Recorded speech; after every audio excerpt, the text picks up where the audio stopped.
자, 제6시로부터 정오를 이야기하는 거예요. 예수님께서 오전 9시쯤 십자가에 못 박히시고 그리고 약 3시간 정도 흘러가서 정오가 되었을 때 해가 빛을 잃어버립니다. 자, 그리고 나서 오늘 여기 말씀 보니까 제9시까지 오후 오늘날 시간으로 3시쯤 되어질 때까지 예수님께서 약 6시간 동안 십자가에 매달려 계시는 동안 7가지의 말씀을 하시게 되는데 우리가 이걸 이제 가상 7원이라고 부릅니다. 이 7가지 말씀을 통해서 우리가 함께 은혜를 쭉 나누고 있는데 오늘이 5번째 시간입니다. 자, 1번부터 4번까지의 내용 이따가 중간에 함께 점검할 수 있는 시간이 좀 있을 것 같아요. 자, 오늘 5번째 말씀인데 뭐라고 말씀하셨냐면 이 말씀은 마태복음에는 기록되어 있지 않습니다. 자, 요한복음 19장 28절에 기록되어 있는 말씀인데 내가 목마르다라고 말씀하시는 이 대목을 우리 같이 본문 말씀으로 함께 더 읽어보도록 하겠습니다. 자, 28절과 29절까지 한 목소리 같이 읽어볼게요. 시작. 그 후에 예수께서 모든 일이 이미 이루어진 줄 아시고 성경을 응하게 하려 하사 이르시되 내가 목마르다 하시니 거기 신 포도주가 가득히 담긴 그릇이 있는지라. 사람들이 신 포도주를 적신 해면을 우슬초에 매어 예수의 입에 대니. 자, 요한복음에 나와 있는 예수님의 5번째 말씀이 무엇이었냐면 내가 목마르다라고 말씀하셨어요. 자, 그리고 나서 29절에 보니까 신 포도주를 사람들이 이제 스펀지에다가 끼워가지고 예수님에게 입에다 대는 그런 장면이 오늘 본 말씀의 내용입니다. 자, 오늘 말씀에서 좀 주목해야 할 표현이 뭐냐면 내가 목마르다라고 하시기 전에 앞에 부분에 보니까 성경을 응하게 하려 하사라고 하는 표현이 있어요. 자, 성경이 응하게 되기 위해서, 응하여지기 위하여서. 자, 이 대목을 보면 우리가 문득 떠오르는 사실 십자가 위에서 포도주와 관련된 상황이 2가지가 있었죠. 자, 우리가 먼저 살펴봤던 마태복음 27장 34절에 보니까 십자가에 못 박히실 때 초반 상황입니다. 34절에 보니까 쓸개 탄 포도주를 예수님께 주어 마시게 했는데 예수님께서 거부하시는 그런 장면이 나옵니다. 자, 사실 쓸개 탄 포도주는 약간의 마취제와 같은 역할을 해요. 그래서 처형당하는 사람이 마시게 되면 약간 알딸딸한 그런 기분 가운데 매달려 있는 것으로 인한 고통을 조금이라도 좀 줄일 수 있는 그런 이제 역할을 하죠. 근데 예수님이 그걸 거부하셨어요. 이게 이제 첫 번째 포도주와 관련된 상황이고, 자, 오늘 이 말씀을 보니까 신 포도주가 나옵니다. 이게 신 포도주는 식초예요. 그냥 목마른 사람에게 식초를 주는 것은 어떻게 보면 조롱하는 의미와 더불어서 괴롭히는 거예요. 그런 의미에서 쓸개 탄 포도주와 신 포도주가 십자가 상황에서 등장을 하는데, 자, 이게 사실은 구약에 나와 있는 하나님의 말씀이 이루어지기 위한 것이래요. 시편 69편 21절 말씀을 보면 같이 한번 읽어볼게요. 시작.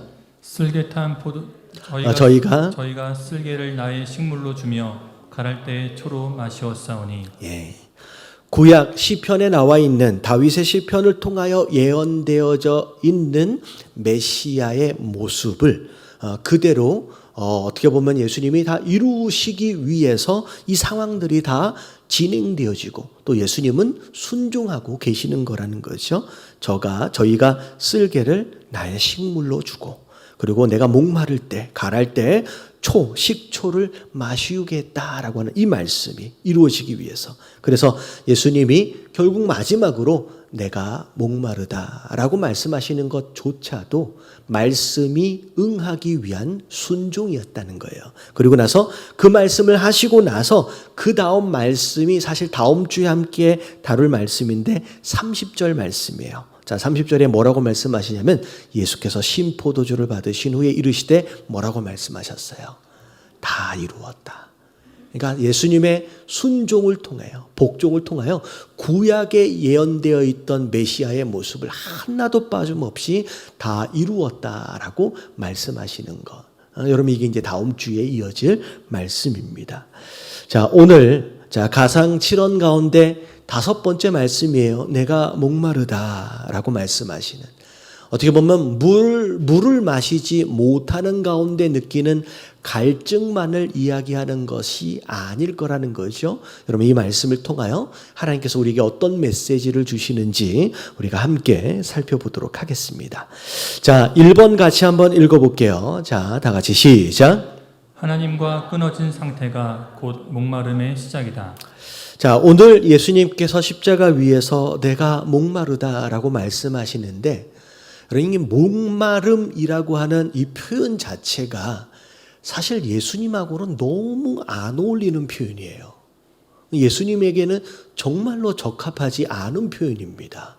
자, 왜냐하면 예수님을 생각할 때 이 목마름과 더불어서 함께 연상되어지는 상황과 말씀이 있는데, 그럼 첫 번째 상황은 그럼 우물가 옆에서 만났던 사마리아 여인의 모습이에요. 사마리아 여인을 만났을 때의 장면을 한번 생각해 보세요.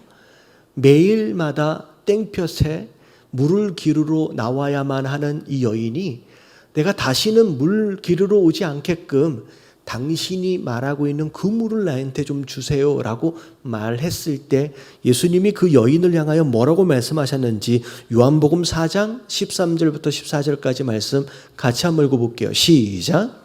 예수께서 대답하여 이르시되 이 물을 마시는 자마다 다시 목마르려니와 내가 주는 물을 마시는 자는 영원히 목마르지 아니하리니 내가 주는 물은 그 속에서 영생하도록 솟아나는 샘물이 되리라. 내가 주는 물을 마시는 자는 영원히 목마르지 않는데요. 오히려 그 속에서 영생토록 솟아나는 샘물이 될 것이다 라고 말씀하셨던 그 예수님이에요. 심지어 절기를 지키기 위해서 예루살렘에 올라오신 예수님께서 그 예루살렘의 많은 사람들에게 선포하셨던 유명한 말씀이 있습니다. 이 말씀도 요한복음에 나와 있는 말씀인데 7장 37절 38절 말씀이에요. 자, 같이 한번 읽어볼게요. 시작. 명절 끝날 곧 큰 날에 예수께서 서서 외쳐 이르시되 누구든지 목마르거든 내게로 와서 마시라. 나를 믿는 자는 성경의 이름과 같이 그 배에서 생수의 강이 흘러나오리라 하시니. 여러분, 이런 말씀을 하셨던 예수님이에요. 다시 말하면 생수의 근원 되신 예수님이 오늘은 뭘 말씀하고 계시냐면 스스로 내가 목마르다라고 말씀하고 계세요. 왜 이런 말씀을 하시는지 우리가 잘 알려면 가상 7원을 한번 다시 정리해 볼 필요가 있습니다. 여러분, 가상 7원 7가지 말씀은 크게 3분류로 나눠져요. 첫 번째 1번부터 3번까지의 말씀은 영혼 구원 사역과 관련되어진 말씀입니다. 그래서 첫 번째 말씀은 용서에 대한 말씀이었어요. 그래서 십자가 밑에 있는 대제사장들과 무리들을 향하여 그들의 영혼 구원을 위하여 간구하시는 내용이 첫 번째 말씀이었어요. 두 번째는 십자가 위에 함께 매달려 있던 그 강도의 영혼 구원을 위한 말씀이 두 번째 말씀이었어요. 세 번째는 누구의 구원이에요? 육신적인 어머니였던 가족이었던 마리아 영혼의 구원을 위한 또 다른 말씀이고 사역이 바로 세 번째 말씀이었습니다. 그래서 1번부터 3번까지는 영혼 구원 사역에 관련된 말씀이에요. 근데 그 다음으로 이어지는 지난주와 오늘로 이어지는 이 말씀, 네 번째와 다섯 번째 말씀은 죄의 대가와 결과에 대한 말씀입니다. 우리의 죄를 대신 짊어지신 예수님이 어떤 고통을 당하고 계시느냐라고 하는 것을 통해서 죄의 결과가 뭐냐, 죄의 대가가 뭐냐라고 하는 것을 보여주는 대목이 네 번째 말씀과 다섯 번째 말씀이에요. 자, 네 번째. 자, 죄의 결과가 뭐예요? 하나님과 끊어져 버리는 거예요. 하나님과 단절되어 버리는 거예요. 그래서 그것 자체가 지옥이라고 말씀드렸잖아요. 끔찍한 고통. 십자가 위에서 당하고 있는 육체적 고통하고는 비교할 수 없는 영적 고통을 말씀하신 것이 지난주 네 번째 말씀이었어요. 자, 오늘 말씀은 자, 뭐에 대한 내용이냐면 하나님과 죄로 인하여 끊어져 버린 인생, 하나님과 끊어져 버린 인생이 어떻게 살아가느냐라고 하는 거에 대해서 말씀하고 계시는 거예요. 그게 뭐냐면 갈증입니다. 영적인 갈증이에요. 단순히 물을 마시지 못해서 내가 목마르다라고 하는 그런 내용이 아니라 영적으로 메말라버린 그 인생의 비참한 모습을 예수님께서 대신 지금 당하고 계신다라고 하는 것을 지금 보여주고 있는 거예요. 그래서 여러분, 하나님과 끊어진 인생을 자, 어떻게 설명할 수 있느냐면, 자, 예레미야 17장 13절에 하나님을 버려버린 이스라엘의 모습을 뭐라고 설명하고 계시냐면, 같이 한번 읽어볼게요. 다 같이 시작. 이스라엘의 소망이신 여호와여, 무릇 주를 버리는 자는 다 수치를 당할 것이라. 무릇 여호와를 떠나는 자는 흙의 기록이 되오리니 이는 생수의 근원이신 여호와를 버림이니이다. 자, 세 번째, 네 번째 줄을 보니까 무릇 여호와를 떠나는 자는, 그러니까 하나님과의 관계가 깨어져 버렸거나 무너져 버렸거나 단절되어 버린 그 상태의 인생을 이야기하는 거예요. 자, 어디에 기록된대요? 여러분, 흙에 기록된대요. 여러분, 흙에 기록된다라는 게 무슨 뜻이냐? 여러분, 우리가 어디로부터 왔어요? 여러분, 흙으로부터 왔어요. 여러분, 우리 원래가 흙이었어요. 여러분, 흙은 영어로 보면 뭐라고 나와 있냐면 덜트라고 나와 있어요. 여러분, 덜트는 한국말로 먼지입니다. 그냥 먼지와 같은 존재로부터 우리가 온 거예요. 여러분, 이 먼지가 하나님의 생기를 만나고부터 인생이 된 거예요. 살아있는 존재가 된 거예요. 근데 그 생기를 만나서 사람이 됐는데 그 하나님을 떠난 거예요. 그 하나님과의 관계가 끊어져 버린 거예요. 그러면 어디로 돌아가는 거예요? 원래 있었던 먼지의 상태로, 덜트의 상태로 돌아가 버리는 거예요. 다시 말하면 생명이 없는 상태, 영원한 지옥과 같은, 죽음과 같은 상태로 돌아가 버린다는 거예요. 여러분, 이게 하나님과 깨어진 관계 안에서의 인생의 모습입니다. 근데 왜 그렇게 돼버리냐면 이는이라고 나와요. 왜냐하면 생명의 근원이 누구예요? 여호와 하나님이에요. 생명의 근원 대신 여호와를 너희가 버렸기 때문에 결국은 생명이 없는 흙의 상태로 돌아갈 수밖에 없는 것이다 라고 하는 거예요. 그래서 마치 여러분, 이 상태를 뭐라고 생각하시면 되냐면 나무가 있는데 어디가 끊어졌어요? 밑에 뿌리가 끊어져 버린 거예요. 그래서 이제는 밑에서 올라오는 영양분이 없고 물이 없기 때문에 잠시 괜찮아 보이는 듯해도 곧 있으면 어떻게 돼요? 말라 비틀어져 가는, 죽어가는 인생의 모습. 다시 말하면 하나님과의 끊어진 관계로 인하여 더 이상 생수를 공급받을 수가 없기 때문에 끊임없는 목마름 가운데 살아갈 수밖에 없는 우리 인생을 지금 예수님이 대신 경험해주고 계시는 모습이라는 거예요. 여러분, 인생은 그렇게 살아갑니다. 이 목마름 가운데서. 여러분, 그래서 여러분, 두 번째 우리 같이 한번 읽어볼게요. 2번 다 같이 시작. 목마름의 원인은 하나님과의 단절이다. 네. 여러분, 하나님과의 끊어진 관계로 인하여 결국은 이 목마름이 시작됐어요. 이 목마름의 원인은 그 깨어진 하나님과의 관계라는 거예요. 그래서 모든 인생들은 이 목마름을 안고 살아가요. 항상 메말라 하면서 이 갈증을 해결하고 싶은 이런 욕구 가운데 살아가는 것이 우리 인생의 모습이라는 거예요. 그래서 어떤 인생은 이 목마름을 혹시나 돈이 해결해 주지 않을까라고 물질을 막 따라갑니다. 많은 돈이 있으면 그래도 이 목마름이 해결되지 않을까?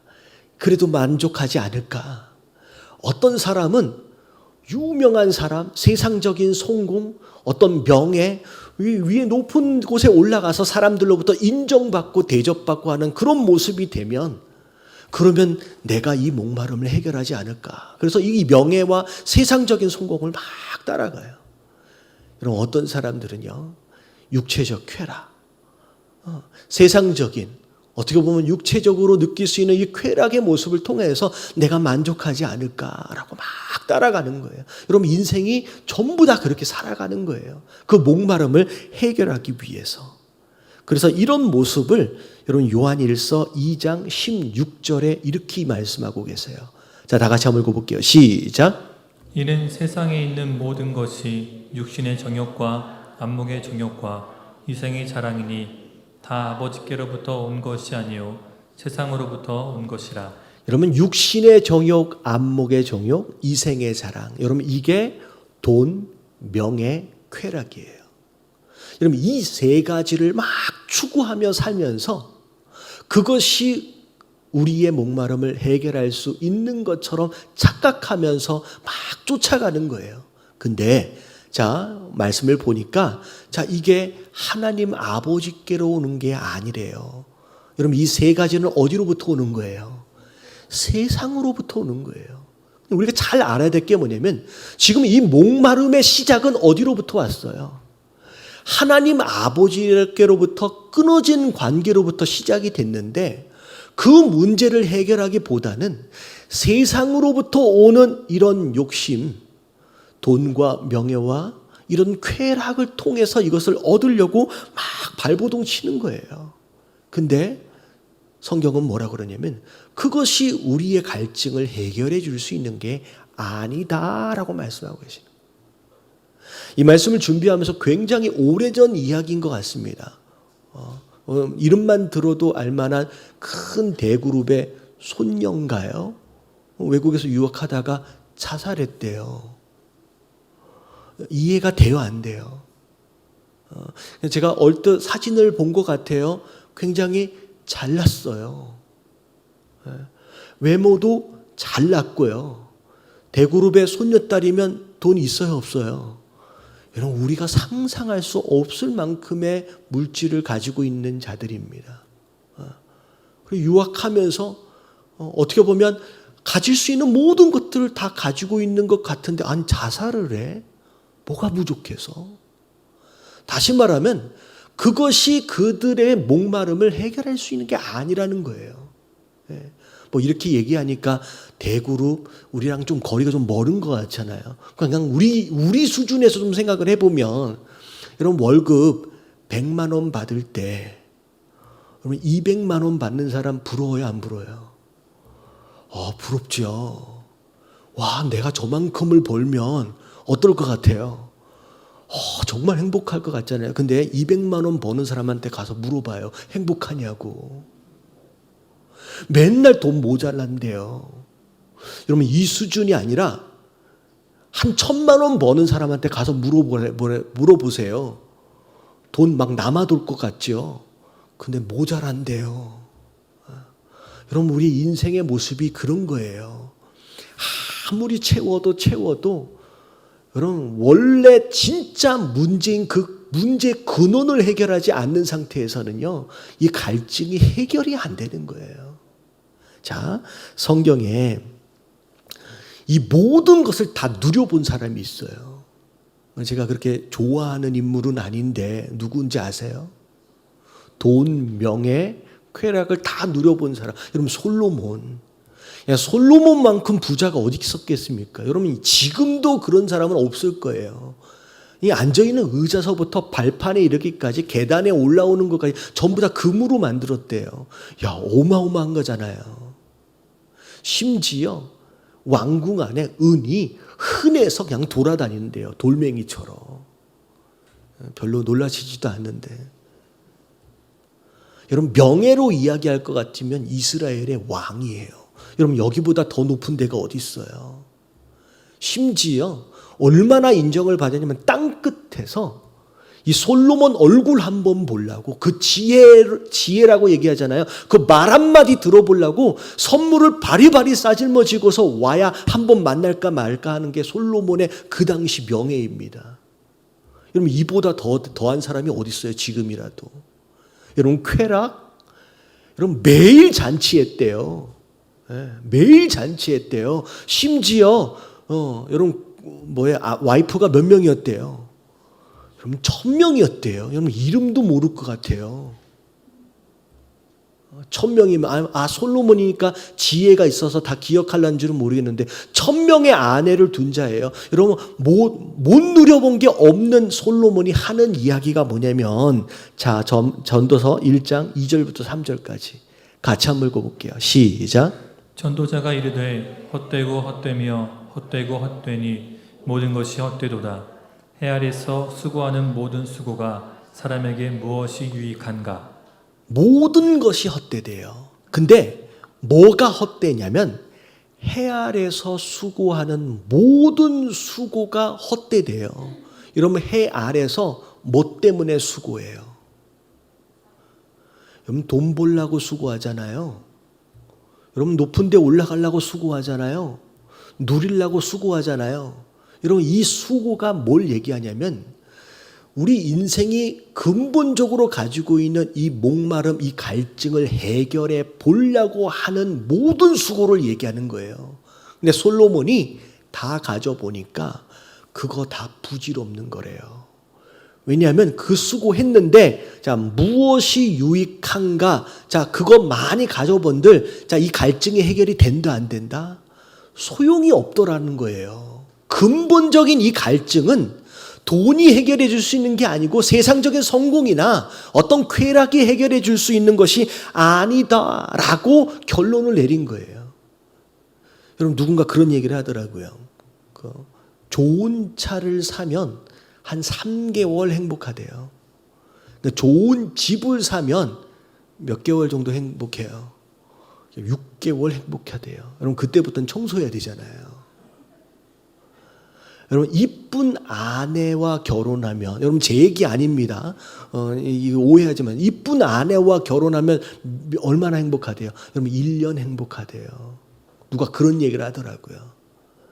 잠깐 그것이 만족을 주는 것 같지만 근본적인 갈증을 해결하는 그런 답이 아니라는 거예요. 마치 사마리아 여인에게 예수님 뭐라고 말씀하세요? 이 물은 어떻게 돼요? 지금 마셔봐도 다시 목마르게 한대요. 또 목마르게 한대요. 그래서 다시 또 기르러 와야 된다는 거예요.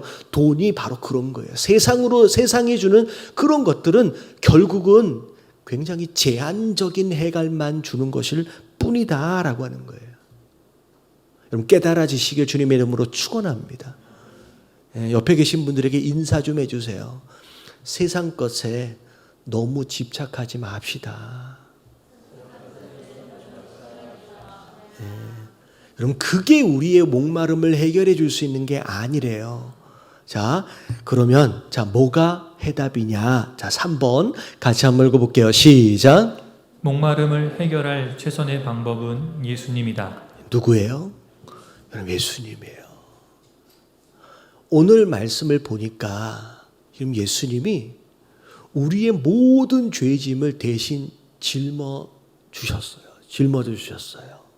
그래서 그것으로 인하여 하나님께 버리심을 대신 당해주시고, 심지어 오늘 말씀을 보니까 우리 인생이 평생 경험해야 하는 그 목마름을 대신 어떻게 해요? 감당해 주신 거예요. 그래서 예수님이 이 모든 것을 대신 감당해 주심으로 말미암아 예수님 선에서 이 죄에 대한 문제를 해결해 주신 거예요. 자, 그래서 베드로전서 3장 18절 말씀을 보니까 같이 한번 읽어봅니다. 시작. 그리스도께서도 단번에 죄를 위하여 죽으사 의인으로서 불의한 자를 대신하셨으니 이는 우리를 하나님 앞으로 인도하려 하심이라. 육체로는 죽임을 당하시고 영으로는 살리심을 받으셨으니. 네, 의인이었음에도 불구하고 불의한 자처럼 이 죄로 인하여 우리를 대신해서 대신 죽어주셨어요. 자, 이는이라고 나와요. 왜 예수님이 우리 대신 그 죄에 대한 모든 짐을 다 뒤집어 쓰셨느냐, 다 감당하셨느냐? 이유가 이거예요. 우리를 뭐 해주시기 위해서? 하나님 앞으로 인도해 주시기 위해서예요. 여러분, 이것 때문에 지금 예수님이 목마름을 지금 감당하고 계시는 거예요. 우리가 감당해야 할 그 목마름을. 여러분, 이 목마름이 왜 생겼어요? 여러분, 하나님하고 끊어져서 생겼어요. 이 끊어져서 생긴 이 목마름을 해결해 주시기 위해서 예수님이 우리를 그 하나님께 데려가 주시기 위해서 이 모든 목마름과 이 죄에 대한 짐을 다 짊어져 주신 거라는 거예요. 여러분, 세상 것으로 이 목마름을 해결하려고 하지 마시고 여러분, 예수님을 만나시는 저와 여러분들 되시길 주님의 이름으로 축원합니다. 그래서 우리가 앞에 함께 살펴봤던 예수님이 하신 말씀이 의미가 있는 거예요.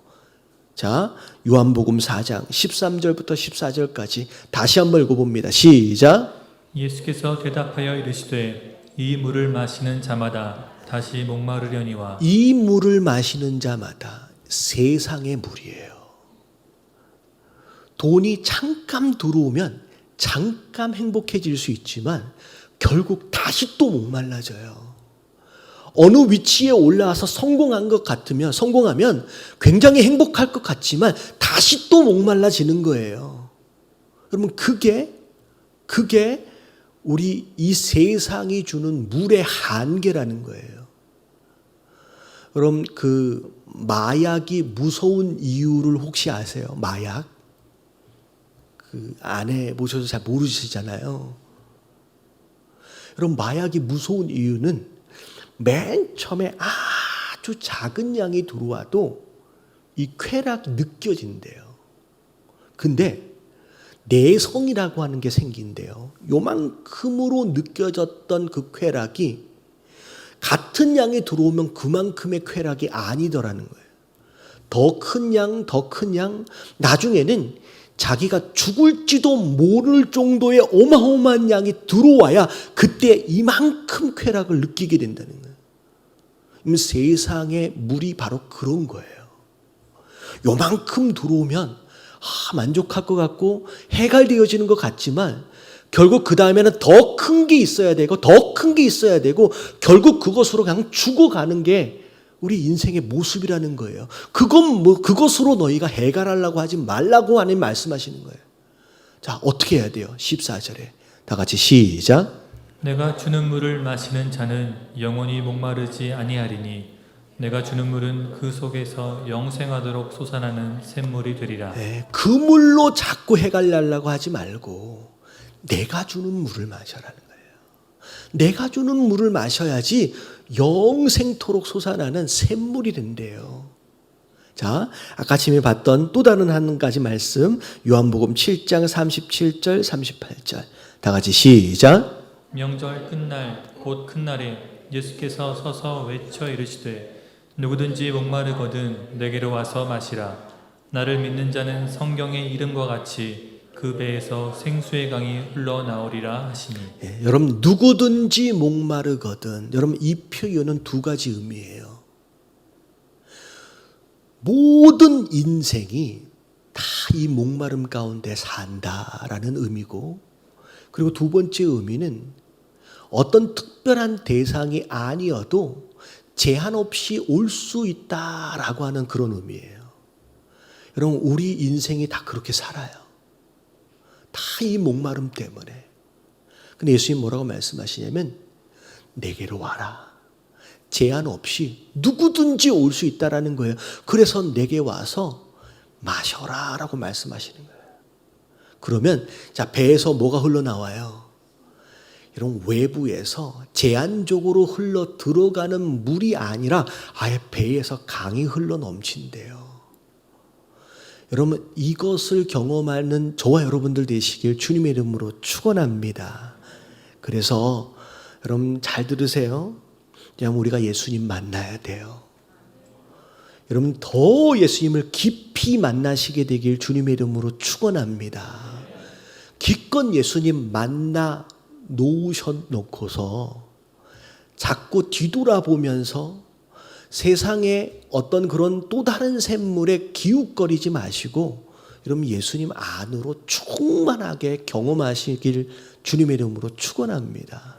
그래서 여러분 한 번뿐인 인생이에요. 유익이 없는 수고에 평생을 낭비해 버리지 마시고요. 예수님을 정말로 만나심으로 말미암아 우리의 평생을 여러분 유익이 있는 곳에 사용하시는 저와 여러분들 되시길 주님의 이름으로 축원합니다.